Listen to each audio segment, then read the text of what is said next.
స్థానిక ఎమ్మెల్యే వచ్చినా కూడా ఇంతమంది వచ్చిల్లో రాలేవు, కానీ మీరు వచ్చిందంటే ఇంతమంది వచ్చిళ్ళు. దీన్ని ఒక్కసారి మీరు దృష్టిలో పెట్టుకోవాలి. ఎందుకు అని అంటే మీరు ప్రశ్నించే గొంతుక కాబట్టి మీ దగ్గరకు వస్తే మరి సమస్యలు పరిష్కరిస్తారు అనే ఉద్దేశంతో ఇంతమంది గ్యాదర్ అయ్యారు.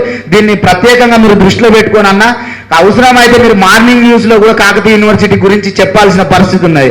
ఎందుకంటే ఈ గత 2-3 నెలల నుంచి అయితే విపరీతమైనటువంటి లొల్లులు, విపరీతమైనటువంటి పేపర్ కవరేజీలు, న్యూస్ కవరేజీలు, ఇప్పుడు ఇవాళ కూడా మమ్మల్ని ఎక్కడో నిరుద్యోగులు అని చెప్పేసి మన అశోక్ నగర్లో ర్యాలీ చేస్తామని చెప్పేసి వాళ్ళంటే ఇక్కడ మాకు తెలియకుండానే మేము మద్దతు ఇవ్వకుండానే వారికి మద్దతు కూడా మేము తెలియపరచలేదు.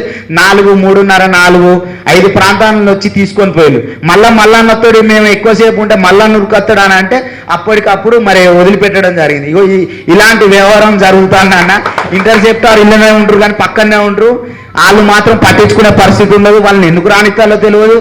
ఈ పోలీసు వ్యవస్థను మరి వీసీ రిజిస్టర్ కనుసైగల్లో నడుస్తుందా లేకపోతే పర్మిషన్ తీసుకొని వస్తాలా తీసుకోకుండా వస్తాలా అనేది కూడా అర్థమైతే లేదు.